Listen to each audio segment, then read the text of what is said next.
আমাদের সমাজে তো অসুস্থতার প্রতিযোগিতা, সাহাবায়ে কেরাম ইবাদতের ক্ষেত্রে প্রতিযোগিতা করতেন। তাবুকের যুদ্ধের সময় রাসূলুল্লাহ সাল্লাল্লাহু আলাইহি ওয়াসাল্লাম যখন যুদ্ধের জন্য সাহায্য চাইলেন, সাহাবারা দান করার প্রতিযোগিতা শুরু করে দিলেন। হযরত ওসমান রাদিয়াল্লাহু তাআলা আনহু তা অর্ধেক সম্পদ আইনা দান করলেন। হযরত ওসমান রাদিয়াল্লাহু তাআলা আনহু তার 3 ভাগের 1 ভাগ সম্পদ এনে দান করলেন। হযরত ওমর রাদিয়াল্লাহু তাআলা আনহু তার সমুদয় সম্পদের অর্ধেক এনে দান করলেন।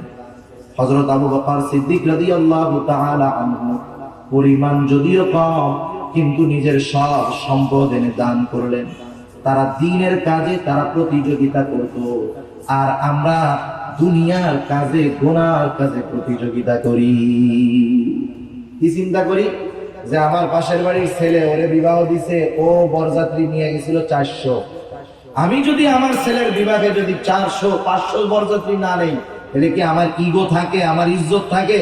এজন্য কি করবে, ওই মেয়ের বাবাকে বলবে 500 বরযাত্রী খাওয়াই দিও। আবার খোঁজ নেই যে ওর বিবাহতে ওর শ্বশুর বাড়ি থেকে কয় আইটেম খাওয়াইছে, খোঁজ খবর নিয়ে জানে 10 আইটেম। আবার অফার করে যে শোনেন, মেহমানরা আসবে, এইটা খাওয়াবেন, সেইটা খাওয়াবেন, সাথে সাথে চিংড়ি মাছও দিবেন, নাইলে কিন্তু বিবাহ হবে না।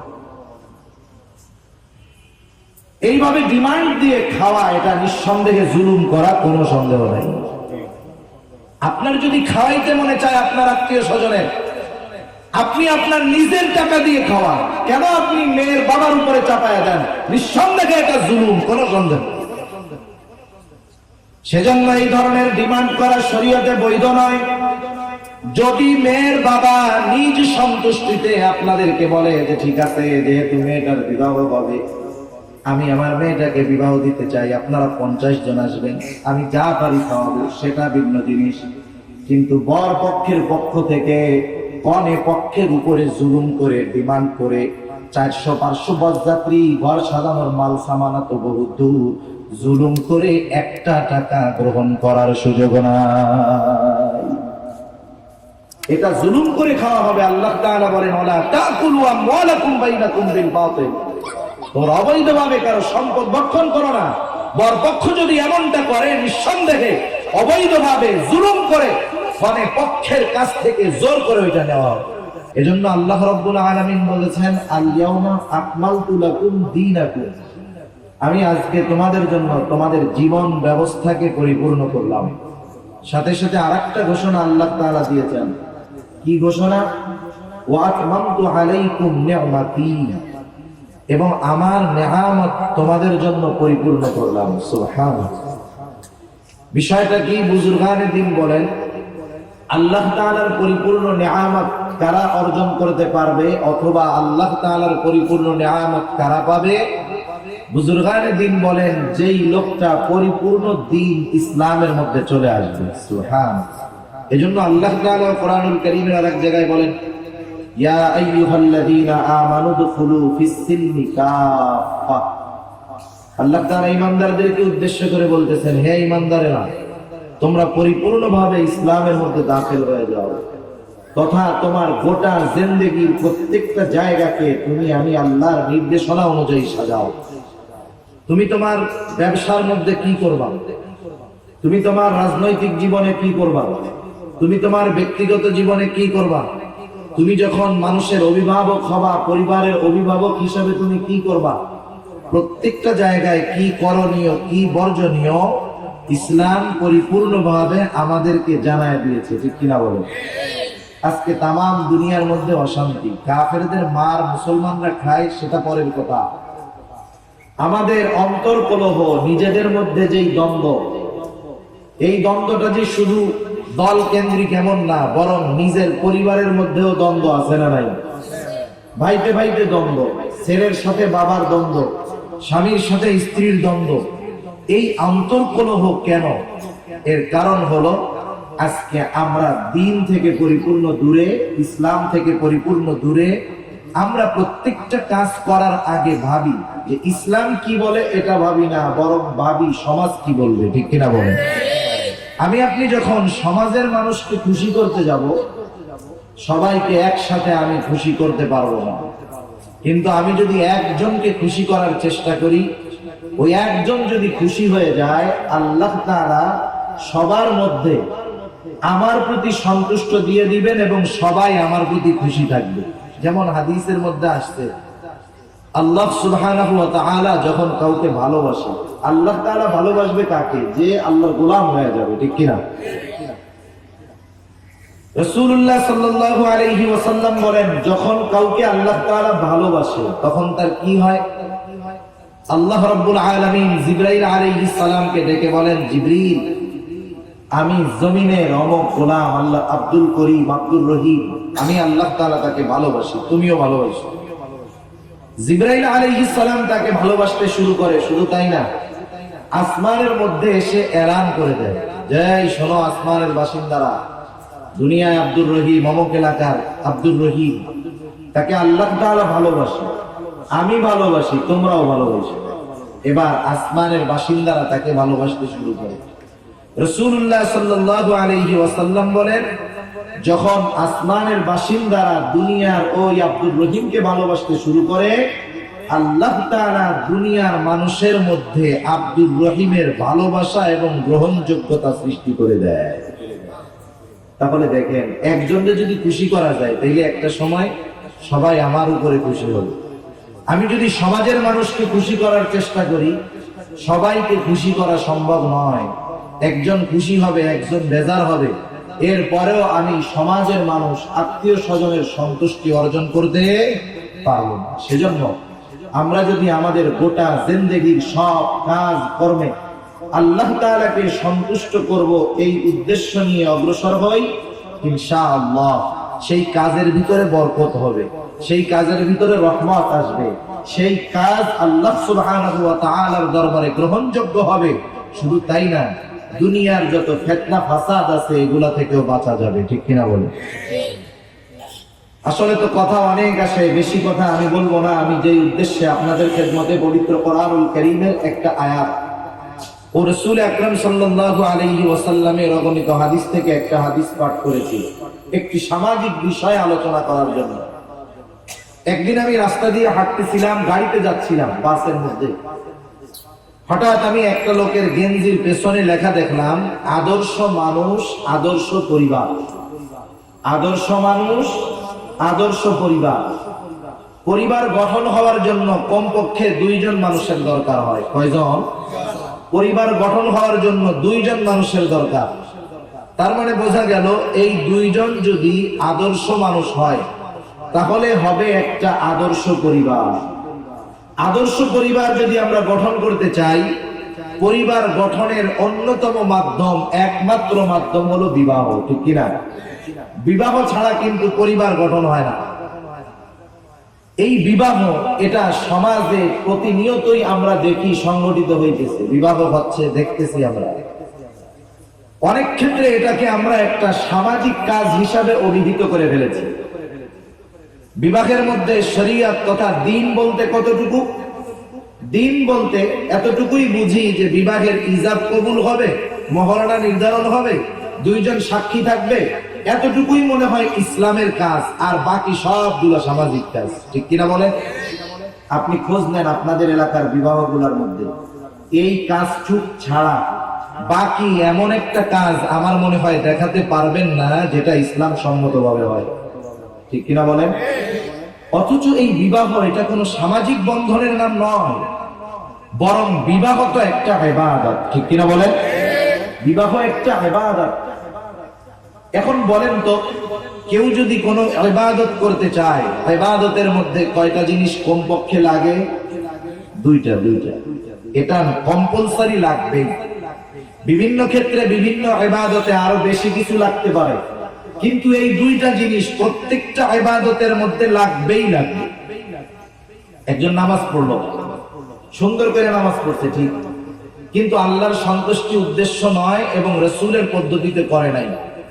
সেই নামাজ আমার আপনার চোখে দেখতে যতই ভালো লাগুক না কেন, ইবাদত হবে।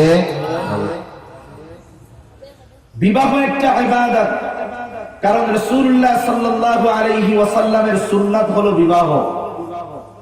قال رسول الله صلى الله عليه وسلم আন-নিকাহু মিন সুন্নতি ফামান রাগিবা আন সুন্নতি ফালাইসা মিন্নি। রাসূল আকরাম সাল্লাল্লাহু আলাইহি ওয়াসাল্লাম বলেন, আন-নিকাহু মিন সুন্নতি, বিবাহ হলো আমার সুন্নাত। নিঃসন্দেহে যেটা রাসূলের সুন্নাত ওটা যে ইবাদত, এর মধ্যে কোনো সন্দেহ নাই, সন্দেহের কোনো অবকাশ নাই, সন্দেহের কোনো সুযোগ নাই। রাসূলুল্লাহ সাল্লাল্লাহু আলাইহি ওয়াসাল্লাম আর হাদিসের মধ্যে বলেন, বিবাহ আমার সুন্নাত, যে এই আমল করলো না সে আমার অন্তর্ভুক্ত নয়। কত গুরুত্বপূর্ণ একটি সুন্নাত!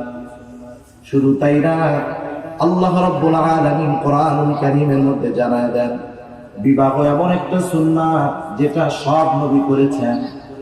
ঈসা আলাইহিস সালাম বিবাহ করেন নাই ঠিক, কিয়ামতের পূর্বে যখন তিনি দুনিয়াতে আসবেন তিনিও বিবাহ করবেন। আল্লাহ তাআলা কোরআনুল কারীমের মধ্যে বলেন, ওয়ালাকাদ আরসালনা রাসূলাম মিন ক্বাবলিকা, আপনার পূর্বে যত রাসূল আমি প্রেরণ করেছি তাদের প্রত্যেকের স্ত্রী ছিল, সন্তান ছিল। তার মানে বোঝা গেল বিবাহ এমন একটা সুন্নাত যেই সুন্নাতের উপরে আমল প্রত্যেকটা নবী করেছে। এমন গুরুত্বপূর্ণ একটি সুন্নাত আমল। এই জন্য যখন কোন আমল আমরা করব, যখন কোন ইবাদত আমরা করব, অবশ্যই অবশ্যই আমার এই ইবাদতের মধ্যে উদ্দেশ্য থাকতে হবে আল্লাহ তাআলার সন্তুষ্টি, রাসূলুল্লাহ সাল্লাল্লাহু আলাইহি ওয়াসাল্লামের পদ্ধতি। যদি আমার ইবাদতের মধ্যে এই দুইটা জিনিস অনুপস্থিত থাকে, দুনিয়ার মানুষের চোখে এই ইবাদত যত সুন্দর লাগুক না কেন, আল্লাহ রাব্বুল আলামিনের কাছে এই ইবাদতের ন্যূনতম কোনো দাম নাই। ঠিক না? সেজন্য বিবাহ করার ক্ষেত্রে এই বিষয়গুলো আমাদেরকে খেয়াল রাখতে হবে। প্রথমত আমরা জেনে নেই বিবাহের উদ্দেশ্যটা কি হবে। বিবাহের উদ্দেশ্য যদি আমার ঠিক থাকে তাহলে আমার সামনে অগ্রসর হওয়াটাও ঠিক থাকবে।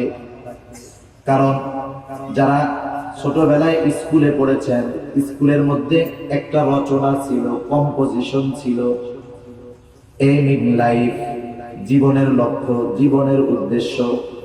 আমি আপনি যদি আমার আপনার জীবনের উদ্দেশ্যটা না করি, উদ্দেশ্যটা যদি নিশ্চিত না করি, তাহলে উদ্দেশ্যবিহীন আমার আপনার জিন্দেগি হয়ে যাবে। বিবাহের ক্ষেত্রে উদ্দেশ্য কি হবে? এক নম্বর উদ্দেশ্য হবে আল্লাহ তাআলার সন্তুষ্টি। বিবাহের এক নম্বর উদ্দেশ্য হবে আল্লাহ তাআলার সন্তুষ্টি। এখন আমি আপনাদেরকে প্রশ্ন করি, বুঝলে জবাব দিবেন। বলেন তো, যেই কাজ আমরা আল্লাহর সন্তুষ্টির জন্য করব, ওই কাজের মধ্যে আমরা কি এমন কিছু করব নাকি যাতে আল্লাহ অসন্তুষ্ট হয়? তাহলে বিবাহের এক নাম্বার যদি উদ্দেশ্য হয় আল্লাহ তাআলার সন্তুষ্টি, তাহলে ওই বিবাহের মধ্যে এমন কিছু করা যাবে না যাতে আল্লাহ বেজার হয়। দুই নাম্বার, নেক সন্তানের আশায় বিবাহ করতে হবে। বিবাহের দ্বিতীয় উদ্দেশ্য হলো নেক সন্তানের আশা। তিন নাম্বার উদ্দেশ্য হলো গুনাহ থেকে বেঁচে থাকা। গুনাহ থেকে শুধু বাঁচা নয়, বরং গুনার আশঙ্কা থেকেও বেঁচে থাকা। চার নম্বর উদ্দেশ্য ইবাদতে একাগ্রতা অর্জনের লক্ষ্যে স্ত্রীর মাধ্যমে আন্তরিক প্রশান্তি লাভ করা। ইমাম গাজ্জালী রাহমাতুল্লাহি আলাইহি এই উদ্দেশ্যগুলো লিখছেন যে এই চারটা উদ্দেশ্যকে সামনে রেখে যেই মানুষ বিবাহ করবে তার বিবাহিত জিন্দেগিটা দুনিয়ার জান্নাতে পরিণত হয়ে যাবে। তাহলে এবার আসেন, এক নাম্বার সন্তুষ্টি হবে কার উদ্দেশ্য? আল্লাহ তাআলার সন্তুষ্টির উদ্দেশ্যে বিবাহ। দুই নাম্বার নেক সন্তানের আশা। তিন নাম্বার ইবাদতের মাধ্যমে গুনাহ থেকে এবং গুনার আশঙ্কা থেকে বাঁচা। চার নাম্বার ইবাদতের মাধ্যমে ইবাদতে প্রশান্তি অর্জনের লক্ষ্যে স্ত্রীর মাধ্যমে আন্তরিক প্রশান্তি লাভ করা। এই চারটা উদ্দেশ্য যদি আমার ঠিক থাকে, চার উদ্দেশ্য ঠিক রেখে যদি আমি বিবাহের জন্য সামনের দিকে অগ্রসর হই, তাহলে আমার বিবাহটা ইবাদতওয়ালা বিবাহ হয়ে যাবে। আমার বিবাহটা ইবাদত হবে, আর যদি উদ্দেশ্যবিহীন আমি সামনে অগ্রসর হই, তাহলে এই বিবাহটা আমার একটা সামাজিক কাজ হবে। একেবারে আলো ঝলমল করে বড় কমিউনিটি সেন্টারের মধ্যে বিবাহ হবে, অনেক কাবিননামা হবে, অনেক মানুষদেরকে খাওয়ানো হবে, কিন্তু এই বিবাহের মেয়াদ হবে অল্প কিছুদিন। ঠিক না? আজকে দেখেন সারা বাংলাদেশের মধ্যে কোর্টগুলোর মধ্যে বিবাহ বিচ্ছেদের ঘটনা দিন যাচ্ছে আরো বাড়তেছে। সবাই আবেদন করতেছে যে আমরা আমাদের সম্পর্ক রাখতে চাই না, পারতেছি না, আমাদের মধ্যে আন্ডারস্ট্যান্ডিং হচ্ছে না, মিল হচ্ছে না, আমরা দুজনের মধ্যে আর সম্পর্ক রাখতে চাই না। মনে করেন এটা যে শুধু এমন হইতেছে যে বাচ্চা কাচ্চা নাই তা না, অধিকাংশ ডিভোর্স মানে বিবাহ বিচ্ছেদ যাদের হচ্ছে, অধিকাংশ ফ্যামিলির মধ্যে একাধিক সন্তান রয়েছে। দুইটা সন্তানের মা বাপ এরা এখনো মিলেমিশে সংসার করতে পারতেছে না। এক নাম্বার ক্ষতি চিন্তা করেন, এই মা বাবার মধ্যে যখন বিচ্ছেদ হবে, এই দুইটা সন্তানের ভবিষ্যৎ অনিশ্চিত হয়ে যায়। ঠিক কিনা? যাই হোক, যে কথা থেকে গেলাম, সামনে আসবে কথা ইনশাআল্লাহ। বিবাহ যদি আমার উদ্দেশ্য ঠিক থাকে, আমি যদি সামনে অগ্রসর হই রাসূলের তরিকায়, যদি আমি বিবাহটা করি, এটা হয়ে যাবে ইবাদত। কোরআনুল কারীমের মধ্যে আল্লাহ রাব্বুল আলামিন সেই কথা আমাদেরকে জানায় দিয়েছেন। বিবাহ দেওয়া এটা কিন্তু মূলত অভিভাবকের দায়িত্ব। বিবাহ দিবে অভিভাবক। সন্তানের হক গুলার মধ্যে অন্যতম একটি হক যে সন্তান যখন বিবাহ উপযুক্ত হবে, ওই সন্তানের অভিভাবক যারা হবে তারা বিবাহ দিয়ে দিবে। এক্ষেত্রে আমাদের একটু পার্সিয়ালিটি হয়। কেমনে? বাবার দুইটা সন্তান আছে, একটা ছেলে একটা মেয়ে। ছেলেও বিবাহ উপযুক্ত, মেয়েও বিবাহ উপযুক্ত। বাবা মেয়ের বিয়ে নিয়ে চিন্তা করে, ছেলের বিবাহ নিয়ে চিন্তা করে না। ওই অবস্থায় যদি ছেলের বিবাহের প্রস্তাব যায়, কি করবে জানেন?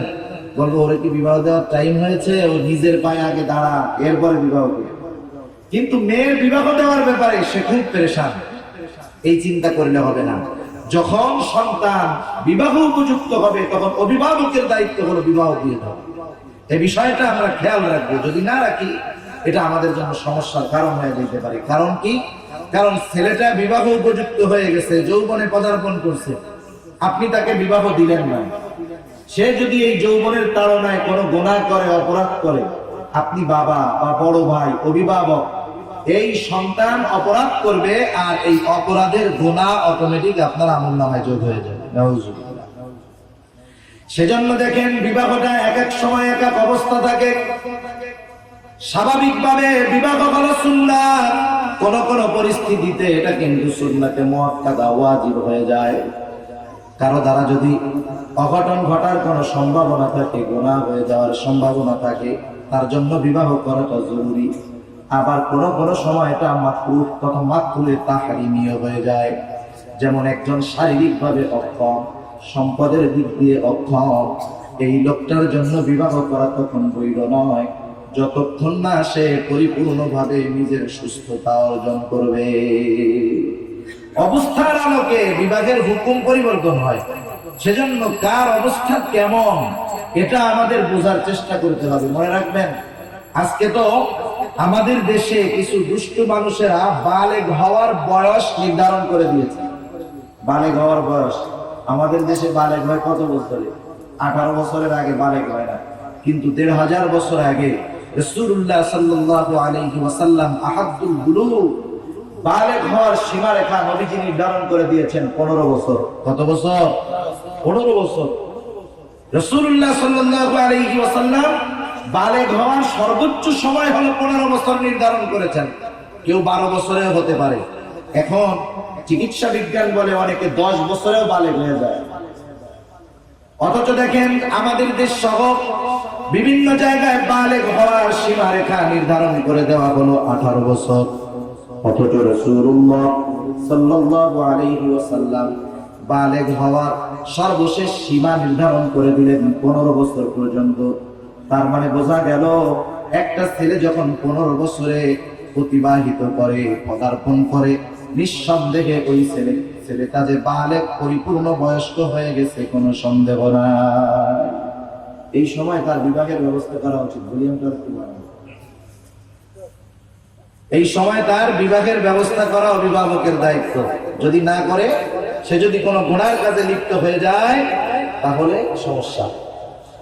এজন্য আল্লাহ রাব্বুল আলামিন বলেন, وأنكحوا الأيام منكم والصالحين من عبادكم وإمائكم إن يكونوا فقراء يغنيهم الله। বিবাহ দেওয়ার দায়িত্ব কার করে দিয়েছেন? আল্লাহ। আল্লাহ রাব্বুল আলামিন বলেন, আনকিহুল আয়ামা, বিবাহ উপযুক্ত যারা তোমরা তাদেরকে বিবাহ দিয়ে দাও।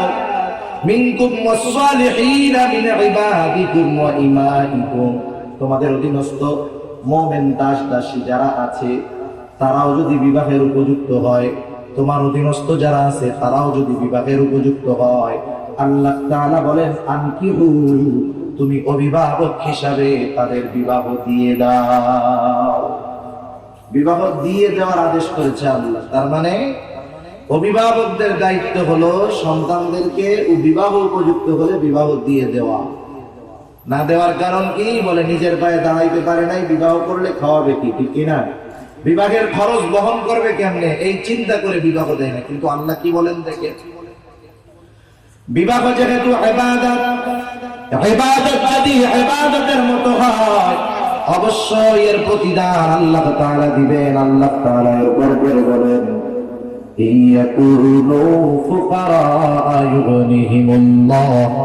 আল্লাহ তাআলা বলেন, তারা যদি ফকির হয়, অভাবীও হয়, দরিদ্র হয়, বিবাহ দিয়ে দাও, তাদেরকে সম্পদওয়ালা বানায় দিবে আল্লাহ।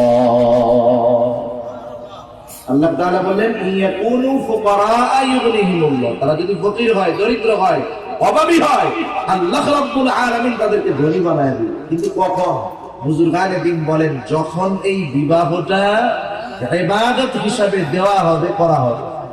এখন আপনাদের আমি জিজ্ঞাসা করি, বিশেষ করে চট্টগ্রাম এবং সিলেট এই দুই বিভাগে যেই বিবাহ অনুষ্ঠানগুলো হয়, বলেন তো এই বিবাহের ইবাদত বলা যায়?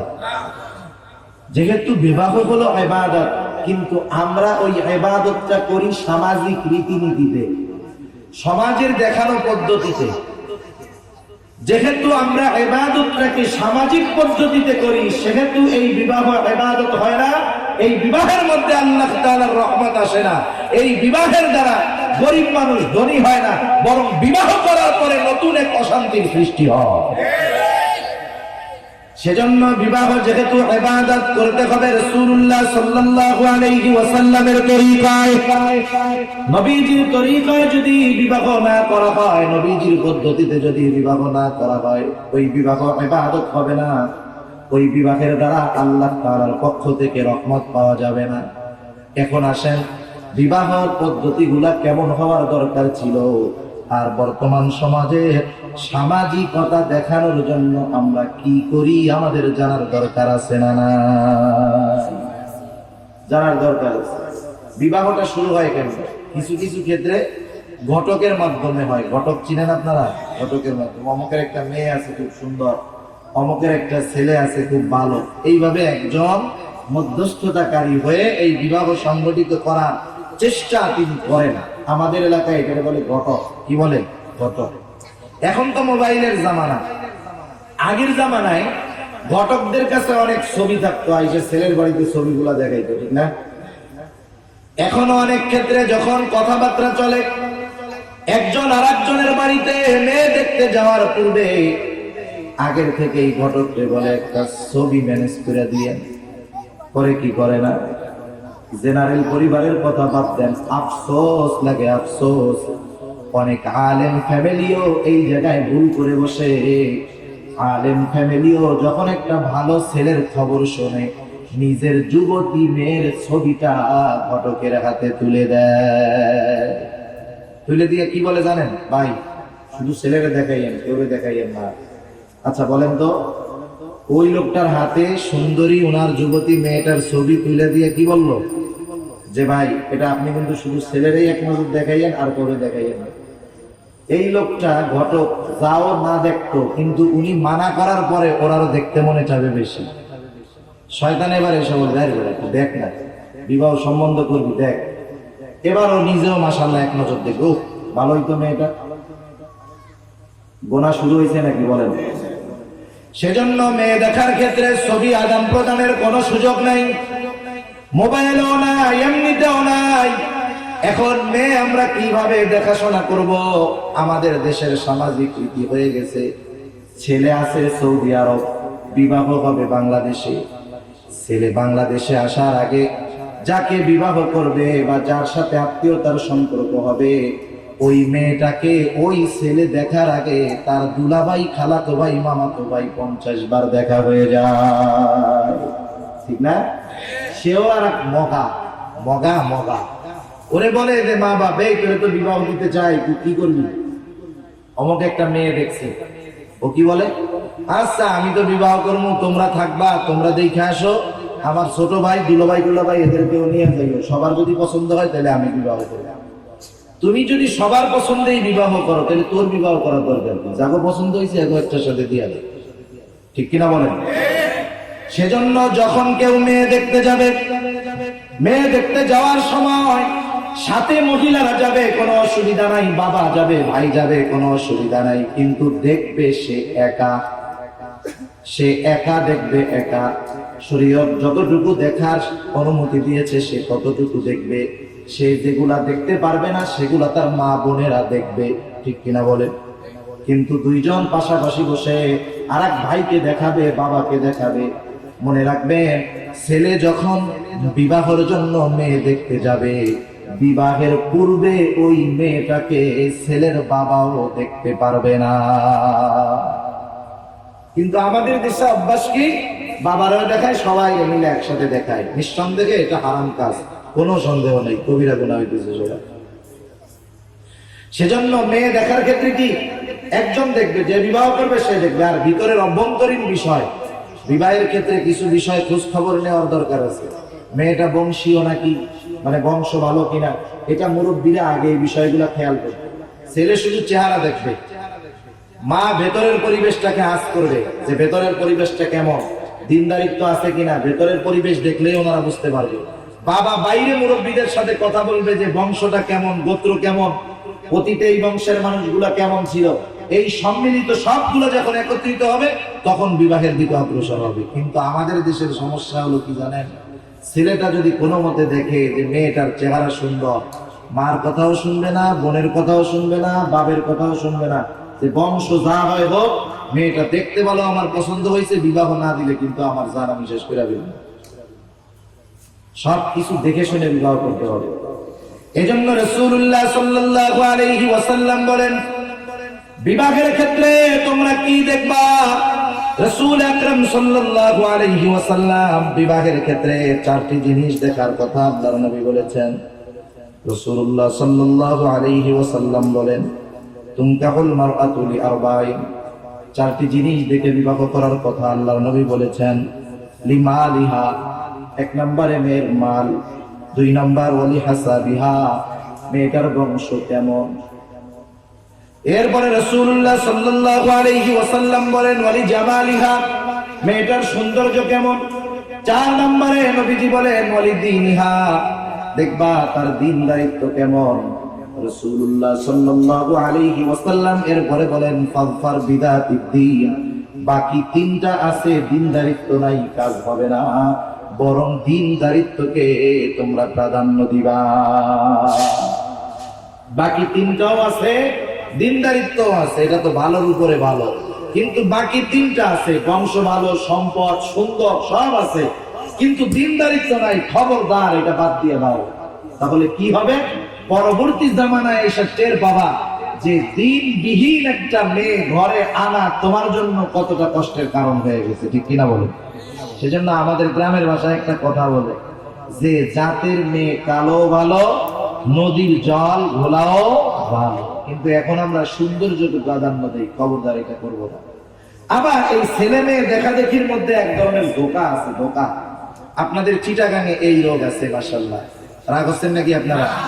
রাগ হয়েন। চট্টগ্রামে মা বাবা যারা সন্তান আছে, ছেলে মেয়ে আছে, মেয়ের বয়স 12-13 বছর হইলেই মাইয়ের বিয়ে দেওয়ার জন্য খুব পেরেশান হয়ে যায়। কিন্তু মাগার ছেলে বিদেশে থাকতে থাকতে চাকরি করতে করতে মাথার চুল পইড়া মাথাটা স্টেডিয়াম হয়ে গেছে, এর কোনো খোঁজ খবর নেয় না। আছে না নাই? বয়স বেশি হলে কেন বিবাহ দেন? যেই জিনিসের যেই কাজ, সেটা দিয়ে যদি সেই কাজ না করে ঘরে উঠায় রাখেন, জিনিস নষ্ট হবে। যেমন আপনাদের বাসায় নিশ্চয়ই প্রত্যেকের বাসায় বটি আছে। বটি আছে না? মা বলার তরকারি কাটে, কি বলে আপনাদের এদিকে? বটি আছে। ওনাদের বটিগুলা ধরে দেখবেন অনেকদিন ধরে ব্যবহার করতেছে, ধার তার কিচ্ছু দেওয়া লাগে না, কিন্তু বটিটা খুব ধার। কেন? প্রতিদিন ব্যবহার চলতেছে, ঠিক না? আপনি যদি একটা বটি সুন্দর মতো ধার দিয়ে কাগজে কাপড়ে পেঁচাইয়া সুন্দর মতো আলমারিতে তুলে রাখেন, 2 বছর পরে বাইর করবেন, ওটা জং ধরবে, ভেঙে যাবে, বোথা হয়ে যাবে, কাজ করা যাবে না। এখন আপনি যদি বলেন হুজুর তাতে কি, নতুন তো আছে, না কাটা গেলে কি হয়? যেই বটি দিয়ে কাটা যায় না, ওটা নতুন থাকলেই বা কি আর না থাকলেই বা কি, ঠিক কিনা বলেন? যথাসময়ে জিনিসের ব্যবহারে সেটার মেয়াদ বাড়ে। যথাসময়ে যদি কাউকে বিবাহ দেওয়া হয় তাহলে শারীরিকভাবে সে সুস্থ থাকে, ঠিক কিনা বলেন? অনেক বাচ্চারা আছে, সব কথা তো বলা যায় না, বুঝে নিতে হয়। একটা ছেলে যখন যৌবনে পদার্পণ করবে, যৌবনের প্রারম্ভে যদি তাকে বিবাহ দেওয়া হয়, তার যৌবন শক্তিটা দীর্ঘস্থায়ী হয়। আর যদি এই ছেলেটাকে প্রৌঢ়ত্বে পদার্পণ করার পরে বিবাহ দেওয়া হয়, তাহলে অল্প কিছু দিনের মধ্যেই তার সংসার নষ্ট হয়ে যাওয়ার সম্ভাবনা সৃষ্টি হয়। কারণ চিকিৎসা বিজ্ঞান বলে একটা মানুষের কিছু কাল আছে, যেমন ছোটবেলা যখন সন্তানেরা দুধ পান করে, আমরা ওই সময়টাকে বলি শৈশব কাল। একটু বড় যখন হয় আমরা বলি কৈশোর কাল। এরপরে যখন মোজ দেখা যায়, একটু বড় বড় মনে হয়, তখন এটাকে আমরা বলি বালেক হয়ে গেছে, যৌবন কাল। প্রত্যেকটা সময়ের কিন্তু একটা মেয়াদ আছে। শৈশব এবং কৈশোরের মেয়াদ হলো, আল্লাহর নবী জানায় দিয়েছেন, সর্বোচ্চ 15 বছর। 15 বছর থেকে তার যেই কালটা শুরু হলো, এটাকে বলা হয় যৌবন কাল। যৌবন কালের মেয়াদ কতদিন? চিকিৎসা বিজ্ঞান বলতেছে যৌবন কালের মেয়াদ হলো 30 থেকে 34 বছর। 34 বছর হলো যৌবন কালের মেয়াদ। এজন্য দেখেন, মানুষ যখন 30 বছর পদার্পণ করে, 34 বছর পর্যন্ত তার যৌবনটা থাকে পূর্ণিমার পূর্ণ চাঁদের ন্যায়। এই চাঁদ উঠছে আজকে জানি কয় তারিখ, আস্তে আস্তে বড় হইতেছে না? এক সময় সে পরিপূর্ণতা লাভ করবে। এরপরের থেকে সে 15 তারিখ থেকে আস্তে আস্তে কি হবে? ছোট হবে। এই চাঁদ যখন 11, 12, 13, 14, বিশেষ করে এই 4 দিন সে আস্তে আস্তে বড় হয়, তার আলো আরো বাড়ে। একেবারে চাঁদের 14 তারিখ দিবাগত রাত, এই দিন পরিপূর্ণ আলো দেয়, আবার কমা শুরু করে। জান্নাতের মধ্যে যখন আল্লাহ তাআলা আমাদেরকে নিবেন, বয়স থাকবে কত? 30-এর কোঠায় 33 বছর। এই সময়টা হলো যৌবনের পূর্ণাঙ্গ সময়, পূর্ণিমার। এরপরের থেকে শুরু হয় প্রৌঢ়ত্ব। যৌবন শেষ, শুরু হয় কি? প্রৌঢ়ত্ব। 33-34 বছর বয়সে। এখন দেখেন, আপনি একটা লোক প্রতিষ্ঠিত হতে গিয়ে বিদেশে 10, 15, 20 বছর কাটায়া আপনি 34 বছর বয়সে যখন আসলেন, তখন আপনি আর যুবক নাই, আপনি তখন প্রৌঢ়ত্বে পদার্পণ করেছেন। বিবাহ করেন নাই, কুমার আছেন, ঠিক আছে, কিন্তু বয়সের কারণে কি হয়েছে? যৌবন শেষ, প্রৌঢ়ত্বে পদার্পণ করলেন। আপনার তো এখন টাকা পয়সা অনেক, এখন কি মন চাবে? অবশ্যই টাকা পয়সা যখন বেশি আছে, বিবাহ করার জন্য আসছে 35-40 বছর বয়স, সে কিন্তু 33-34 বছরের একজন মেয়েকে বিবাহ করবে না। সে চাইবে তার বয়স যদিও 40 বছর, 35 বছর, সে চাইবে 18-17 বছরের একজন যুবতী মেয়েকে বিবাহ করতে, ঠিক কিনা বলেন? এবার যখন দুই পরিবারের দেখা দেখি হয়, এখানেও ধোঁকা আছে, খবরদার, ধোঁকা দেওয়া যাবে না। আমাদের সমাজের মধ্যে ছেলে মেয়ে দেখানোর সময় উভয় পক্ষকে ধোঁকা দেয় একটা মাধ্যম। মেয়েটা একটু কালো, ছেলের সামনে যখন আনে সুন্দর মতো এমন ভাবে এটাকে বিউটি পার্লার থেকে রং করে আনে, রং বুঝেননি, মেকআপ করে আনে, চেহারাটাকে সুন্দর বানায় আনে। এই যে ছেলের সামনে যে চেহারাটা দেখানো হলো, ছেলেটা তো ওই সুন্দর চেহারা দেখে পছন্দ করলো, কিন্তু বলেন তো এই মেয়েটার বিবাহের পরে 24 ঘন্টা সে কি ওই রকম মুখে রং করে রাখতে পারবে নাকি? তখন তো বিবাহের পরে আসল চেহারা ফ্ল্যাশ হয়ে যাবে। তখন কি হবে? তার কিন্তু ভালো লাগছিল সুন্দর চেহারাটা দেখা, তখন সেই কালো চেহারাটা দেখার পরে তার প্রতি তার আন্তরিকতা ভালোবাসা কমে যাবে। এটা এক ধরনের ধোঁকা। আবার যেই ছেলেটা বিবাহ করতে গেছে তার বয়স 35-40 বছর, মাথার মধ্যে চুল নাই, সুন্দর মতো শহরের মধ্যে এখন পরচুলা পাওয়া যায়, নকল চুল লাগানো যায়, সেও কি করে নকল চুল মাথার উপর দিয়ে তার স্টেডিয়ামটাকে দেখে এনে মেয়ের সামনে নিজের দেখায়। এইবার কি হলো বলেন? অয় দিছে ধোঁকা, অয় দিল ধোঁকা। বলেন তো, ছেলে মেয়ে দেখানোর ক্ষেত্রে যদি এই ধোঁকাবাজি কেউ করে, বিবাহ পরবর্তী জিন্দেগি যে কষ্টের হবে, অশান্তির হবে, এতে কোনো সন্দেহ নাই। এজন্য নবীজি বলেন, মান গাশশানা ফালাইসা মিন্না, যে ধোঁকা দেয় সে আমার উম্মত হতে পারে না। সেজন্য আমরা যখন আমাদের কোনো মেয়ে কোনো ছেলেকে দেখাবো, তখন আমরা ধোঁকা দিব না, যা চেহারা ওইটাই আসলটাই দেখাবো। আর সে যখন বিবাহের জন্য যাবে কোনো ছেলে, সেও জানি টাক থাকলে জানি উপরে ঢাইকা না যায়, এই টাক দেখায় দিবে যে আমার এই মাথায় নাই, পছন্দ হইলে আসি, নেলে নাই। এরপরে আসেন দেখাশোনা শেষ। এবার যখন বিবাহের ব্যাপারে কথাবার্তা শুরু হয়, দেখাশোনা শেষ, ছেলের মেয়ে পছন্দ হয়েছে, মেয়ের ছেলেকেও পছন্দ হয়েছে। আর একটা বিষয় বলার দরকার, আমাদের সমাজের মধ্যে বিবাহের ক্ষেত্রে অনেক সময় আমরা ছেলের পছন্দটাকেই প্রাধান্য দিয়ে থাকি। ছেলে পছন্দ হয়েছে সবাই রাজি, না না না, মেয়েটার ছেলেটাকে পছন্দ হয়েছে কিনা সেটারও খবর নিতে হবে। মেয়েটা হয়তো লজ্জায় তার মার কাছে, তার বাবার কাছে বলতে লজ্জা করে। মেয়েটার ঘনিষ্ঠ যে আছে, বোন হোক বান্ধবী হোক, তাদের মাধ্যমে জানতে হবে যে মেয়েটার ছেলেটারে পছন্দ হয়েছে কিনা। যদি না হয়, মেয়েটা প্রাথমিক অবস্থায় হয়তো মা বাবার সম্মানের কথা চিন্তা করে বিবাহতে রাজি হবে, বিবাহ হবে, কিন্তু এরপরে একটা সময় কিন্তু অশান্তি আসবে, ওই যে ছাড়াছাড়ি হবে।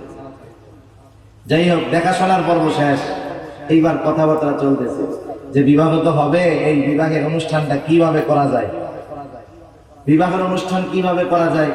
আপনি আপনার মেয়েকে কি দিয়া উঠাইয়া দিবেন, আপনার মেয়ের বাড়িতে কি কি দিবেন, যৌতুকের কথাবার্তা একটু শালীন ভাবে বলা হয়। আপনি যে মেয়েটা দিবেন, মেয়ের সাথে সাথে আপনি কি দিবেন, এরকম বলে কি বলে না? মেয়ের ঘরটা সাজাইয়া দিয়েন, বেশি কিছু না, ঘর সাজাইয়া দিয়েন। কি কি লাগবে ঘর সাজাইতে? বলে এই তো ভালো এক সেট ফার্নিচার, এরপরে ফ্রিজ দিয়েন, বড় একটা দেয়াল টেলিভিশন দিয়েন, সব মিলিয়ে উনি যা বাজেট বলে তাতে 5-7 লাখ 10 লাখ টাকার কম হয় না, আছে না নাই? এরপরে আবার কি বলে, বরযাত্রী খাওয়াইতে হবে। কতজন খাওয়াবেন? 50, 60, 70, 80, 100 জন খাওয়াইতে হবে, 200-300 খাওয়াইতে হবে, 400 খাওয়াইতে হবে, কমিউনিটি সেন্টারের ভাড়া। এখন চিন্তা করেন, একটা মেয়ে বিবাহ দিতে গিয়ে এই লোকটার যদি 15-20 লক্ষ টাকা খরচ হয়, এই লোকটা কি করবে বলেন তো? অথচ রাসূলুল্লাহ সাল্লাল্লাহু আলাইহি ওয়াসাল্লাম কি বললেন? আমাদের সমাজে তো অসুস্থতার প্রতিযোগিতা, সাহাবায়ে কেরাম ইবাদতের ক্ষেত্রে প্রতিযোগিতা করতেন।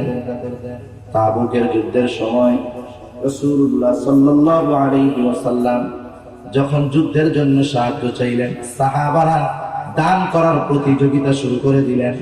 হযরত ওসমান রাদিয়াল্লাহু তাআলা আনহু তা অর্ধেক সম্পদ দান করলেন। হযরত ওসমান রাদিয়াল্লাহু তাআলা আনহু তার 3 ভাগের 1 ভাগ সম্পদ দান করলেন। হযরত ওমর রাদিয়াল্লাহু তাআলা আনহু তার সমুদয় সম্পদের অর্ধেক এনে দান করলেন। হযরত আবু বকর সিদ্দিক রাদিয়াল্লাহু তাআলা আনহু পরিমাণ যদিও কম, কিন্তু নিজের সব সম্পদ এনে দান করলেন। তারা দ্বীনের কাজে তারা প্রতিযোগিতা করত, আর আমরা দুনিয়ার কাজে, গুনার কাজে প্রতিযোগিতা করি। কি চিন্তা করি যে আমার পাশের বাড়ির ছেলে, ওরে বিবাহ দিছে, ও বরযাত্রী নিয়ে গেছিল 400, আমি যদি আমার ছেলের বিবাহে যদি 400-500 বরযাত্রী না নেই, তাহলে কি আমার ইগো থাকে, আমার ইজ্জত থাকে? এজন্য কি করবে, ওই মেয়ের বাবাকে বলবে 500 বরযাত্রী খাওয়াইবে। আবার খোঁজ নেই যে ওর বিবাহতে ওর শ্বশুর বাড়ি থেকে কয় আইটেম খাওয়াইছে, খোঁজ খবর নিয়ে জানে 10 আইটেম। আবার অফার করে যে শোনেন, মেহমানরা আসবে, এইটা খাওয়াবেন, সেইটা খাওয়াবেন, সাথে সাথে চিংড়ি মাছও দিবেন, নাইলে কিন্তু বিবাহ হবে না। এইভাবে ডিমান্ড দিয়ে খাওয়া, এটা নিঃসন্দেহে জুলুম করা, কোনো সন্দেহ নাই। আপনার যদি খাওয়াইতে মনে চায় আপনার আত্মীয় স্বজনের, আপনি আপনার নিজের টাকা দিয়ে খাওয়ান, কেন আপনি মেয়ের বাবার উপরে চাপায়া দেন? নিঃসন্দেহে এটা জুলুম, কোন সন্দেহ। সেজন্য এই ধরনের ডিমান্ড করা শরীয়তে বৈধ নয়। যদি মেয়ের বাবা নিজ সন্তুষ্টিতে আপনাদেরকে বলে যে ঠিক আছে, যেহেতু মেয়েটার বিবাহ হবে, আমি আমার মেয়েটাকে বিবাহ দিতে চাই, আপনারা 50 জন আসবেন, আমি যা পারি খাওয়াবো, সেটা ভিন্ন জিনিস। কিন্তু বর পক্ষের পক্ষ থেকে কনে পক্ষের উপরে জুলুম করে ডিমান্ড করে 400-500 বরযাত্রী, ঘর সাজানোর মাল সামানা তো বহু দূর, জুলুম করে একটা টাকা গ্রহণ করার সুযোগ নাই।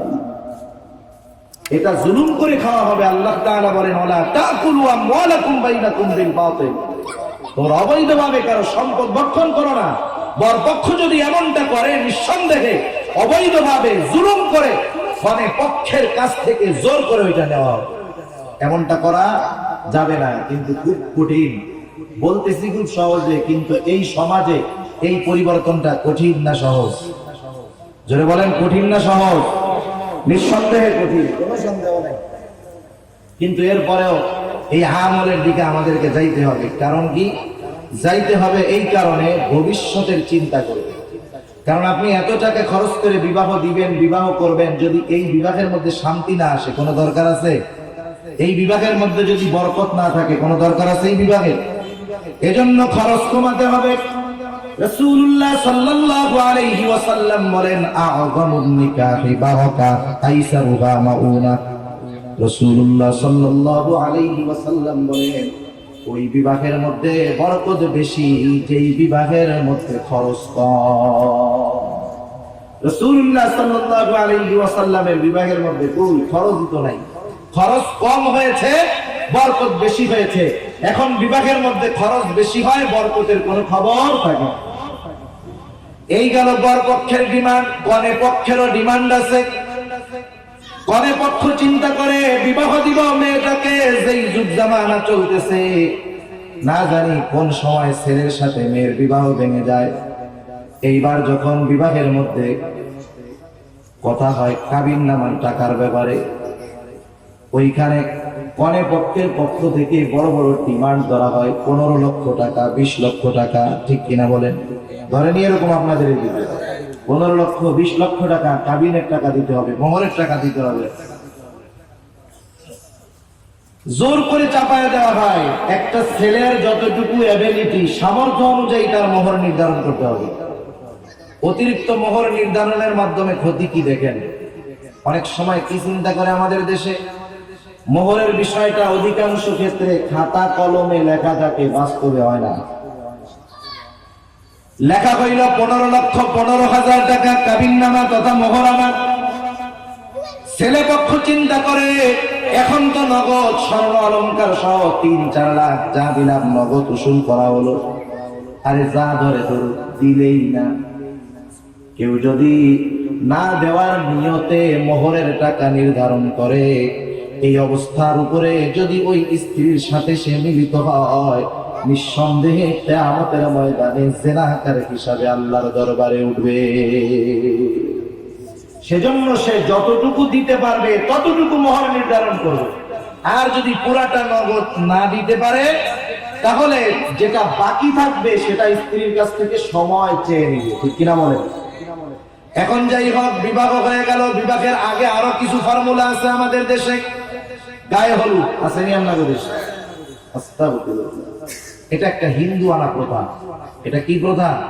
হিন্দু আনা প্রথা। অথচ আমরা এইটা খুব ঘটা করে পালন করি। ছেলের বাড়িতে মেয়ে পক্ষের লোকজন আসে, মেয়ের বাড়িতে ছেলে পক্ষের লোকজন আসে। আইসা কি করে? ছেলের যখন হলুদ দিয়ে গোসল করায়, মেয়ের বাড়ি থেকে মেয়ের ভাবি টাবি আত্মীয় স্বজনরা আইসা ছেলের মুখের মধ্যে হলুদ লাগায়।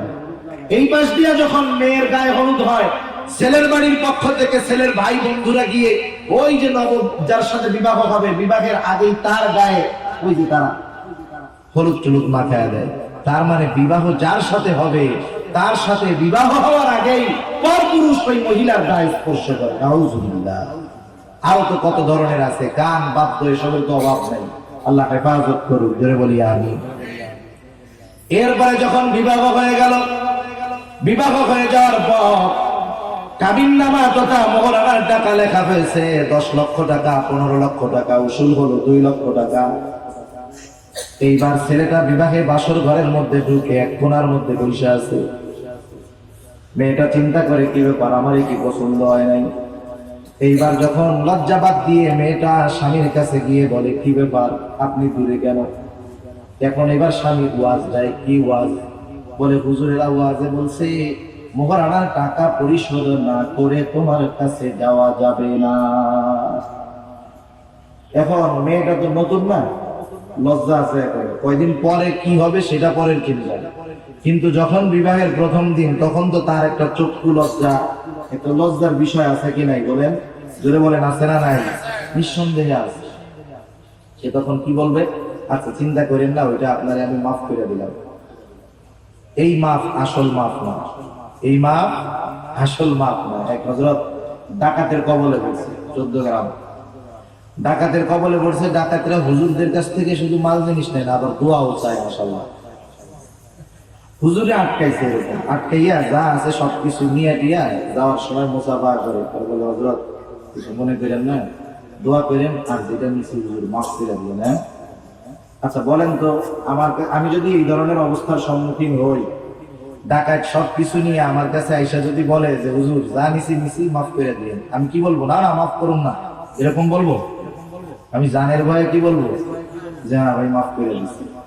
এই ডাকাতরে যেমন মাফ করা হলো, এটা যেমন মাফ ওই বাসর রাত্রে স্ত্রীর মোহরানা মাফ করার ওরকম মাফ। আচ্ছা আল্লাহ না করুক ওই যে মেয়েটা মোহরানার বাকি 10 লক্ষ টাকা মাফ করে দিল, আল্লাহ না করুক 2 বছর পর দুজনের মধ্যে বিবাহ বিচ্ছেদ হয়ে গেছে। কোর্টে মামলা করবে যে তার সাথে আমি আর থাকতে চাই না, আমার যা প্রাপ্য সে দিয়ে দিই। এখনো ওই যে কাবিননামার মধ্যে যা লেখা হয়েছে যে 15 লক্ষ কাবিননামায় মোহরানা, 5 লাখ দেওয়া হয়েছে, 10 লাখ বাকি। কাগজে কলমে সে তো 10 লক্ষ পায়, ঠিক না? এখন আপনি যদি আদালতে দাঁড়ায় বলেন মাননীয় আদালত মিথ্যা কথা, বাসর রাত্রে বাকি 10 লাখ আমার মাফ করে দিচ্ছে, কি বলেন? ওই মহিলা কি মাফ করবে তখন? তার মানে বাস্তবতার বিষয় হলো মোহরানার টাকা ওইভাবে মহিলারা মাফ করবে না। সেজন্য বাসর রাত্রে মোহরানার টাকা মাফ করানোর ধান্দায় কেউ আমরা থাকবো না, ঠিক কিনা বলেন? এটা দেওয়ার পরিপূর্ণ নিয়ত থাকতে হবে এবং তাকে এটা দিয়ে দিতে হবে, প্রয়োজনে তার কাছ থেকে সময় নিতে হবে। এরপরে যখন সম্পর্কটা স্বাভাবিক হবে, পুরাতন হবে, এরপরে যদি সে কিছু মাফ করে দেয়, খাওয়ার জন্য কিছু দেয়, স্বামীকে কিছু ক্ষমা করে দেয়, সেটা ভিন্ন কথা। কিন্তু বাসর রাত্রে মহিলা লজ্জায় অনেক কিছু বলতে পারে, সেটা ওই অবস্থার আলোকে ধরা যাবে। যাই হোক, এরপরে বিবাহ হলো। বিবাহের পরে আমাদের দেশে একটা অনুষ্ঠান করে, যেটা আমাদের এলাকার পরিভাষায় যেটাকে বলা হয় বউ ভাতের অনুষ্ঠান। বউ ভাতের অনুষ্ঠান এটাকে আরবি পরিভাষায় বলে অলিমা। আজকে আফসোস, এই বিষয়গুলা এক ধরনের বিজনেস হয়ে গেছে, বিজনেস। অলিমা এটা তো রাসূলুল্লাহ সাল্লাল্লাহু আলাইহি ওয়াসাল্লামের সুন্নাত। সাহাবায়ে কেরাম অলিমা করেছেন, রাসূলুল্লাহ সাল্লাল্লাহু আলাইহি ওয়াসাল্লাম অলিমা করেছেন। একদিন একটা লোক রাসূলুল্লাহ সাল্লাল্লাহু আলাইহি ওয়াসাল্লামের দরবারে আসলো। লোকেরা বলতেছে, ইয়া রাসূলুল্লাহ, এই লোকরা নতুন বিবাহ করেছে।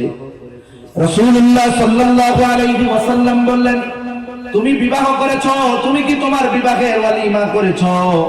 লোকটা বলল, ইয়া রাসূলুল্লাহ, ওয়ালিমা করেছি, তবে আমি গরীব মানুষ, এই জন্য লজ্জায় আপনাকে আমি দাওয়াত দেই নাই। নবীজি বললেন, কেন দাওয়াত দাও নাই? তুমি যদি তোমার বিবাহের ওলিমাতে আমাদেরকে দাওয়াত দিতা, আমরা তোমার দাওয়াত গ্রহণ করতাম, তোমার ওলিমায় শরীক হতাম, আমরা যাইতাম দাওয়াতে, কোনো অসুবিধা ছিল না। কিন্তু এখনকার ওলিমা, বৌভাত বলেন, এটার অবস্থা কি? কমিউনিটি সেন্টারে দাওয়াত দিবে, দাওয়াত দিয়া গেট দিয়া ঢুকাবে, কার্ড যতগুলা এই অনুযায়ী ঢুকাবে ভিতরে। ঢুকানোর পরে 4 দিকের দরজা আটকানো, খাওয়া দাওয়ার পর সুন্দর মতো টেবিল একটা দিয়ে বসে রয়েছে। আসেনি বলেন? এটা তো পেইং গেস্টের মতো হয়ে গেল। ইউরোপ আমেরিকায় মেহমান যায়, ওরা মেহমান কেমনে রাখে, থাকবেন অসুবিধা নাই, কিন্তু খাওয়ানোর টাকাটা দিয়ে দিতে হবে। এই দাওয়াতের সিস্টেমটা এখন আমরা তাদের কাছ থেকে নিয়ে নিয়েছি। আবার সমস্যাও আমাদের, দাওয়াত দিয়ে যদি আমার চাহিদা মুআফিক না খাওয়ায় তাইলে আমারও অবস্থা খারাপ, আমি সমালোচনা শুরু করি। সেজন্য দাওয়াতের ক্ষেত্রে মেহমানকে আমি যখন আহ্বান করব, মেহমান দাওয়াত আমার বাড়িতে আসবে, আমার অ্যাবিলিটি আছে যা তাই খাওয়াবো, এবং মেহমান খাওয়ার পরে সমালোচনা করতে পারবে না, যা তার নসিবে আছে সেটা খাবে। এই বিষয়টা সুন্দর কখন হবে? যখন এখানে বিনিময়ের কোনো আশা না থাকবে, ঠিক কিনা বলে? কিন্তু অবস্থা হলো এইরকম, আমাদের অধিকাংশ অনুষ্ঠানগুলো বৌভাত বলেন আর অন্য কিছু বলেন, কমিউনিটি সেন্টারের মধ্যে যখন নিয়ে যাওয়া হয়, ভেতরে ঢুকায় চারদিক দরজা জানালা আটকানো, এইবার গেটের কাছে টেবিল দিয়ে বসে থাকে। উদ্দেশ্য কি? এতক্ষণ যা খাইছো ভালো কথা, খালি বের হওয়া যাবে না, এখানে কিছু টাকা দিয়ে যা। মূল উদ্দেশ্য এটা। বলতে পারেন হুজুর সবার তো আর উদ্দেশ্য ওইটা থাকে না, যারা টেবিল দেয় মুখ দিয়ে কিছু বলার দরকার নাই, উদ্দেশ্য মূলত ওইটাই, ঠিক কিনা বলে?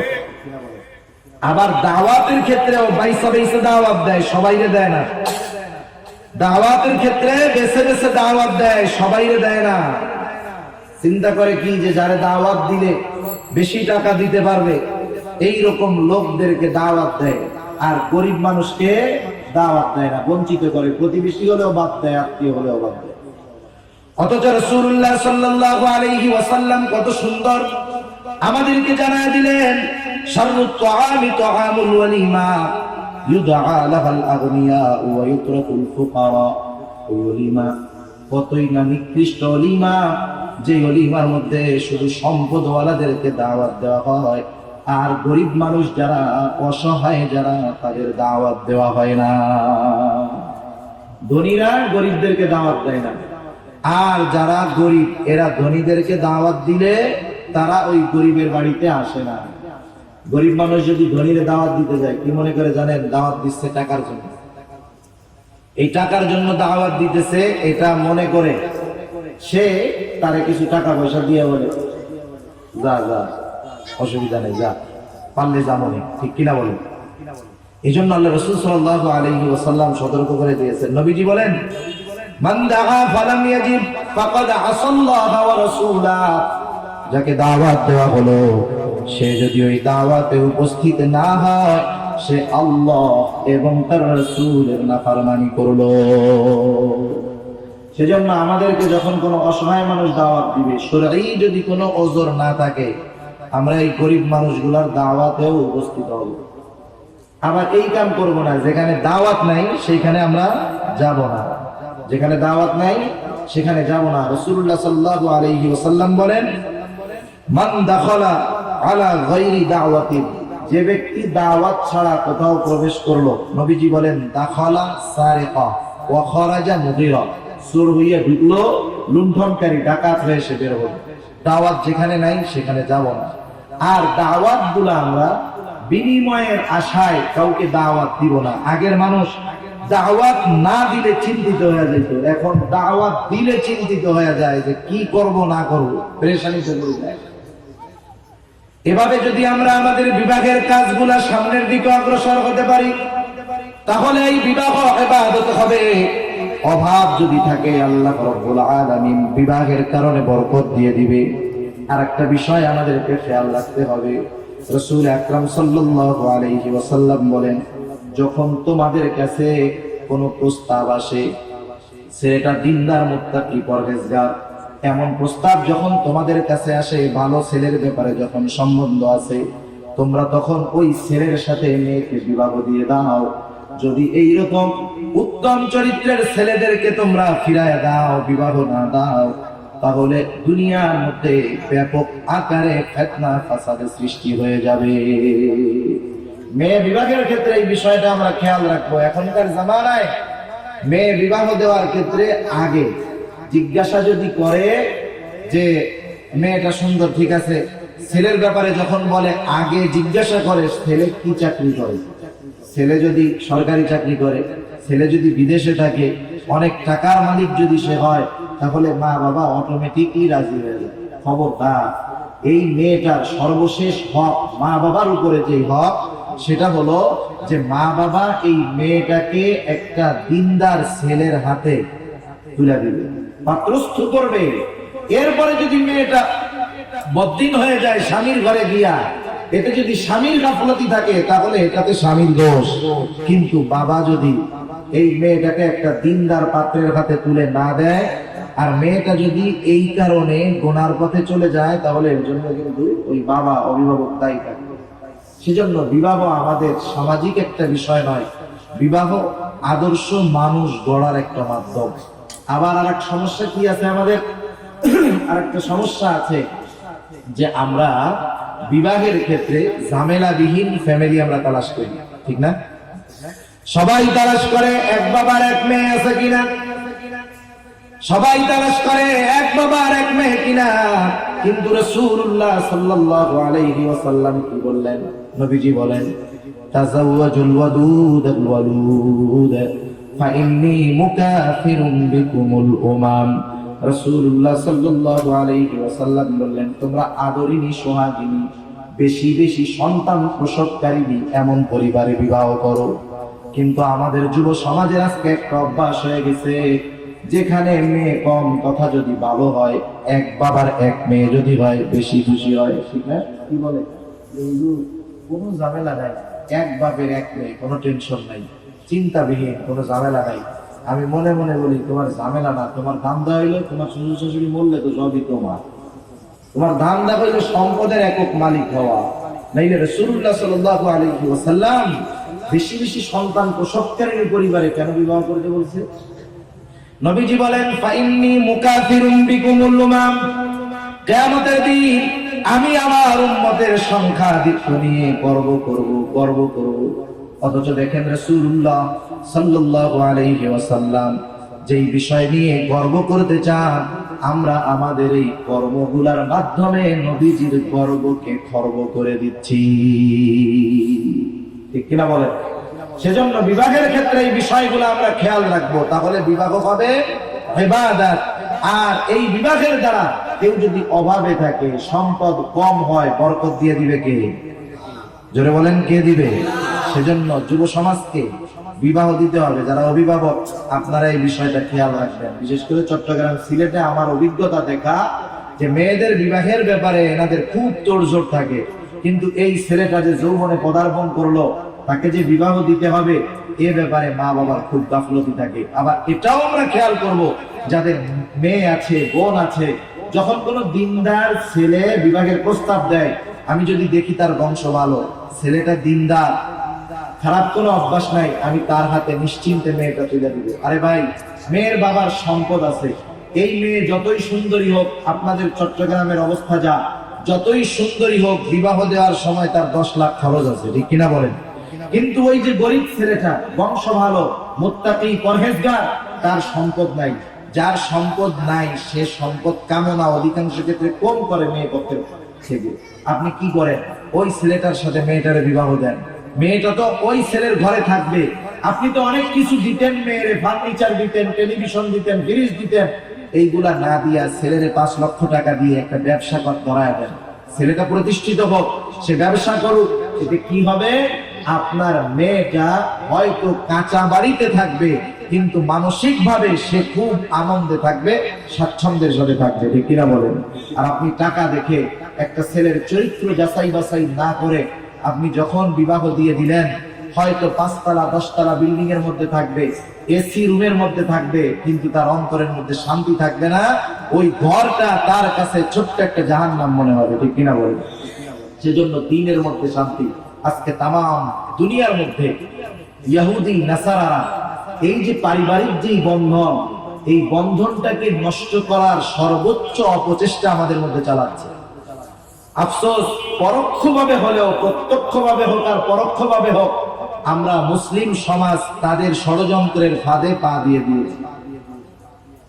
তাদের ষড়যন্ত্র তথা তাদের যে স্কিম, তাদের যে উদ্দেশ্য, সেটা বাস্তবায়নের পক্ষে আমরা মুসলমানরাও কাজ করতেছি নিজেদের অজান্তে। আপনারা হয়তো অনেকে জেনে থাকবেন, আজকে বাংলাদেশের একটি প্রসিদ্ধ কোম্পানি নাম হলো ইউনিলিভার। চিনেন না? লিভার ব্রাদার্স আগে ছিল। এদের একটা পেস্ট আছে, এটার নাম ক্লোজার। ক্লোজার কাছে আসার গল্প শোনায়, বিভেদ দূরত্বকে দূর করে ভিন্ন ধর্মাবলম্বীদেরকে বিবাহের প্রতি আবদ্ধ করতেছে। এরকম একটা ছবি দেখলাম হয়েছে, খুব ব্যাপক প্রচার প্রসার হয়েছে। ছেলের গায়ে একটা ক্রুশ আছে, তার মানে ছেলেটা খ্রিস্টান, আর মেয়েটা হিজাব পরিহিতা, তার মানে বোঝা গেল মুসলমান। ক্লোজ আপ বোঝাতে চাচ্ছে যে তোমরা সমাজ এবং ধর্মীয় যেই বাধা আছে সেটাকে দূর করে মানুষ হিসাবে ধর্মীয় ভেদাভেদ ভুলে গিয়ে তোমরা বিবাহ বন্ধনে আবদ্ধ হও, কোনো অসুবিধা নাই, তোমরা কাছে আসো, এতে মানবতার জয় হবে। নাউজুবিল্লাহ বলে। এখন বলেন, একজন খ্রিস্টান তার সাথে যদি একজন মুসলিম মেয়ের বিবাহ হয়, এই বিবাহ বৈধ হবে? খ্রিস্টান ইহুদিরা আহলে কিতাব, ঠিক আছে, আপনি বলতে পারেন হুজুর কোরআনে তো আহলে কিতাবের সাথে বিবাহ দেওয়া বৈধ আছে। কখনো নয়। আহলে কিতাব মেয়েদেরকেও বিবাহ করার কোনো সুযোগ নাই, আবার ছেলেদেরকেও বিবাহ করার কেন সুযোগ নাই? কেন নাই? কারণ হলো ওই সময়ের আহলে কিতাব তারা ছিল তাওহীদবাদী, আল্লাহর একত্ববাদের উপরে বিশ্বাস করত। কিন্তু এখনকার খ্রিস্টান ইহুদি যারা আছে, নিঃসন্দেহে এরা মুশরিক, এদের সাথে বিবাহ দেওয়া বৈধ হবে না। এই যে বিবাহ যখন হবে, বিবাহ তো শুদ্ধ হবে না, এই বিবাহের মাধ্যমে সন্তান হবে, ঠিক না? এই সন্তান কি সন্তান হবে? ওয়ালাদুজ জিনা হবে। এক কথায় জারজ সন্তান হবে, অবৈধ সন্তান হবে। এই যে ফ্যামিলি স্ট্যান্ডার্ড যে একটা ধারাবাহিকতা আছে, এটা নষ্ট হয়ে যাবে। সমাজের মধ্যে অসভ্যদের বিচরণ বেড়ে যাবে, সমাজের মধ্যে জেনা ব্যভিচার বেড়ে যাবে। এই যে আমাদের দেশ সহ আমাদের দেশেও এই অবস্থা চলে আসছে, বিভিন্ন জায়গায় লিভ টুগেদার করে। আমার আপনার ভাই, আমার আপনার বোন ভার্সিটিতে পড়ে, বড় বড় জায়গায় একা গিয়ে থাকে। অনেক জায়গায় এই খবর আমাদের কাছে আসতেছে, পত্র পত্রিকায় আমরা জানতেছি। একই ভার্সিটিতে পড়ে ছেলে মেয়ে দুজনে অবিবাহিত, কারো সাথে কারো বিবাহ হয় নাই, দুইজনে একই রুমে একই ফ্ল্যাটে একই বাসায় থাকতেছে স্বামী স্ত্রীর মতো বছরের পর বছর। এটাকে তারা কোনো বাধা মনে করতেছে না। এগুলার কারণ কি? কারণ হলো এই ধরনের জেনা ব্যভিচার বাড়ার কারণটা কি? কারণটা হলো সমাজে আমরা বিবাহকে কঠিন করে ফেলেছি। বিবাহ যখন কঠিন হবে, বৈধ পথ যখন কঠিন হবে, মানুষ তখন অবৈধ পথ অবলম্বন করার চেষ্টা করবে, ঠিক কিনা বলেন? অবৈধ পথ যদি অবলম্বন করে বিপদ আছে না নাই? দুনিয়ায়ও আছে, আখিরাতেও আছে। মনে করেন এই যে ইউরোপে বৈধভাবে যাওয়া কঠিন, আমাদের দেশ থেকে অনেক ভাই অবৈধভাবে 15-20 লক্ষ টাকা খরচ করে বিভিন্নভাবে যাওয়ার চেষ্টা করে। কয়েকদিন আগেও আমরা পড়েছি যে ভূমধ্য সাগরে শীতে জমে নৌকার মধ্যে আমাদের দেশের 7 জন না 8 জন যুবক ঠান্ডায় জমে মৃত্যুবরণ করছে অবৈধ পথে যেতে গিয়া। তার মানে যে কোনো বিষয় আপনি যদি অবৈধভাবে অগ্রসর হন, এর মধ্যে ক্ষতি আছে, বিপদ আছে। যারা ইসলাম বিদ্বেষী এরা চাইতেছে যে আমাদের মুসলিম কমিউনিটি, এই মুসলিম সমাজ ব্যবস্থাকে ধ্বংস করে, পরিবার ব্যবস্থাকে ধ্বংস করে, এখানে এরা এক ধরনের অশান্তি সৃষ্টি করতে চাচ্ছে, যার দ্বারা কি হবে? বিবাহকে ভেঙে দিবে, জেনা সহজ করবে, লিভ টুগেদার হবে, দুজনের মেলামেশায় সন্তান হবে, মা বাবার ছড়াছড়ি হবে। এই সন্তান এক সমুদ্রের মধ্যে থাকবে। এই ওয়ালাদুজ জেনা, এর দ্বারা ভালো কিছু আশা করা যাবে না। সমাজে বিশৃঙ্খলা হবে, অনৈতিকতা বাড়বে। ওর যেভাবে জন্ম হয়েছে ও সেই ধরনের কাজের দিকে অগ্রসর হবে, ঠিক কিনা বলেন? সেজন্য আমরা বিবাহকে সহজ করব। আমাদের যুবক সম্প্রদায় যারা আছে এদেরকে আমরা বিবাহ দিয়ে দিব ক্যারিয়ারের চিন্তা করে। আমি আমার জীবনটাকে নষ্ট করব না, ক্যারিয়ারের চিন্তা করে বিবাহে বিলম্ব করব না। যত সময় আমরা বিবাহ করব এবং নেককার সন্তানের প্রস্তাব যদি আসে, আমাদের কাছে যদি মেয়ে থাকে দিনদার মেয়ে, নেককার ছেলের সাথে বিবাহ দিয়ে দিব। কিন্তু আমরা এই ব্যাপারটাতে খুব গাফেল। একজন দাওয়াত তাবলীগের একজন, আমি বয়ান করতেছি, শেষ করে দিব 2-1 মিনিটের মধ্যে। বয়ান করতেছে এক জায়গায়, আমার পরিচিতই একজন লোক বয়ান করতেছে মসজিদের মধ্যে, যে খাওয়ায় কে? ধরে বলেন, রিজিকের মালিক কে? সব কিছুর মালিক আল্লাহ। এটা আমাদের দৃঢ় বিশ্বাস। এক যুবক এই ব্যক্তির ওয়াজ শুনে খুব ভালো লাগছে। এখন ওই চাচার একটা যুবতী মেয়ে আছে, ছেলেটা দিনদার তবে বেকার। বয়ান শেষ করার পরে ছেলেটা এবার মুরব্বীকে প্রস্তাব দিয়েছে, মুরব্বী আপনাকে আমার খুব ভালো লাগে, সেজন্য আপনার বয়ান শুনলাম, ভালো লাগলো। এখন আমি একটা প্রস্তাব দিই, যে কোনো ভাবে সে প্রস্তাব নিজে দিয়েছে অথবা দেওয়া হয়েছে বিবাহের প্রস্তাব, যে আপনার একটা মেয়ে আছে শুনলাম, বিবাহ করতে চাই। চাচা জিজ্ঞাসা করেছে, বিবাহ করছো, তুমি করো কি? বলে এখনো বেকার আছি, কোনো চাকরি বাকরি এখনো হয় নাই। এইবার চাচা ধমক দিয়ে বলে, কত বড় বেয়াদব, বিবাহ কইরা আমার মায়েরা তুমি কি খাওয়াইবা, কি পড়াইবা? এবার ছেলে বলে, চাচা আপনি তো একটু আগেই বয়ান করলেন যে খাওয়াই কি, তাই না? আপনি কত সুন্দর বয়ান দিলেন, এখন বয়ান আমাদের জন্য দিলেন, কিন্তু আপনার নিজের মেয়ের ব্যাপারে এই ইয়াকিন হয় নাই যে তারে আল্লাহ খাওয়াই দেবে। আমাদের পরিস্থিতি এরকম, আমরা চিন্তা করি, আশা করি যে ছেলেটারে মেয়েটাকে একটা ভালো ফ্যামিলিতে বিবাহ দিবে, কিন্তু আমি তার দিনদারিত্বকে প্রাধান্য দিই না। বিবাহের ক্ষেত্রে ছেলেরাও চিন্তা করে যে আমার মেয়ে খুব স্ত্রী পর্দার সাথে থাকবে, অপরের সাথে কথা বলবে না, এই চিন্তা আমরা করি, কিন্তু বিবাহের ক্ষেত্রে দিনদারিত্বকে আমরা প্রাধান্য দেই না। যদি না দেই তাহলে কি হবে, পরবর্তীটাও খুব কঠিন আমাদের হয়ে যাবে। পর্দার ব্যাপারেও কিছু কথা আমাকে বলতে বলা হয়েছিল। সর্বশেষ দেখেন, এই দিনদারিত্ব যেই ফ্যামিলি গুলার মধ্যে নাই, সেটার মধ্যে পর্দাও নাই। আজকে দুনিয়ার মধ্যে চরম অবহেলিত একটি ফরজ বিধান হলো পর্দা, ঠিক কিনা বলেন? আজকে পর্দা নাই। তাম দুনিয়া মুসলিম মেয়েদেরকে বেপর্দায় আনার জন্য চরম ভাবে ষড়যন্ত্র চালাইতেছে। আর আমরা মুসলিম সম্প্রদায়ের অনেক মানুষ পর্দার ব্যাপারে উদাসীন। আমি নামাজ পড়ি, রোজা রাখি, হজ করি, যাকাত দিই, সব ঠিক আছে, কিন্তু আমার স্ত্রী, আমার মেয়ে, এরা শরঈ পর্দার মধ্যে থাকে না। সেজন্য দেখেন, পর্দাটা গুরুত্বপূর্ণ একটা বিষয়। পর্দা যে শুধু চেহারা ডাকলে হবে তা না, এই মহিলার কথার শব্দগুলোও পর্দা। সে পরপুরুষের সাথে কথা বলার ক্ষেত্রে সতর্ক থাকবে। অনেকে বাহিরের পুরুষদের সাথে পর্দা করে, কিন্তু ভেতরে যারা আছে, যেমন দেবর, স্বামীর বড় ভাই, এদের সাথে এনারা পর্দা করে না। অথচ অভ্যন্তরীণ পর্দাটা আরো বেশি জরুরি ছিল, কারণ সেখানে শয়তান বেশি ধোঁকা দিতে পারে, ঠিক কিনা বলেন? কারণ আজকে এমন এক জামানার মধ্যে আমরা আছি, বলতেও লজ্জা লাগে, কষ্ট হয়, আফসোসের সাথে বলতে হয়, এমন এমন কিছু ঘটনা আমাদের দেশে ঘটে যেগুলা 10 বছর আগে আমরা কল্পনাও করি নাই।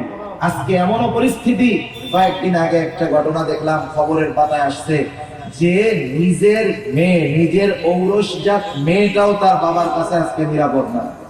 সেজন্য পর্দার মধ্যে আমাদেরকে পরিপূর্ণভাবে আসতে হবে। কথাবার্তা বলার ক্ষেত্রে পরপুরুষের সাথে প্রয়োজনে যদি বলতেই হয়, খুব সতর্কতার সাথে বলতে হবে। দেবরের সাথে পর্দা ভালো মতো করতে হবে, কারণ রাসূলুল্লাহ সাল্লাল্লাহু আলাইহি ওয়াসাল্লামকে জিজ্ঞাসা করা হয়েছিল। রাসূলুল্লাহ সাল্লাল্লাহু আলাইহি ওয়াসাল্লামকে বলা হলো, আরাআইতাল হামওয়া, আপনি এই দেবরের ব্যাপারে কি বলেন? নবীজি বললেন, আল হামওয়া কাল মাউত, এটা হলো মৃত্যুর মতো। সুতরাং আমাদের ঘরের পর্দাগুলোও মজবুত করতে হবে, বাহিরের পর্দাগুলোও মজবুত করতে হবে, আর বিবাহকে সহজ করতে হবে। আর যদি বিবাহ সহজ না হয়, সমাজের মধ্যে জেনা, ব্যভিচার বাড়বে, অপরাধ বাড়বে, পরকীয়া বাড়বে, ধর্ষণ বাড়বে, এক কথায় অসামাজিক কার্যকলাপ আমাদের সমাজের মধ্যে ভরে যাবে। আল্লাহ সুবহানাহু ওয়া তাআলা আমাদেরকে রাসূলের এই গুরুত্বপূর্ণ একটি সুন্নাত বিবাহ যথাযথভাবে শরঈ পন্থায় এই ইবাদতকে পরিপূর্ণ করার তৌফিক আল্লাহ রাব্বুল আলামিন আমাদেরকে দান করুক। درود شريف اللهم صل على محمد وعلى ال محمد كما صليت على ابراهيم وعلى ال ابراهيم انك حميد مجيد. اللهم بارك على محمد وعلى ال محمد كما باركت على ابراهيم وعلى ال ابراهيم انك حميد مجيد.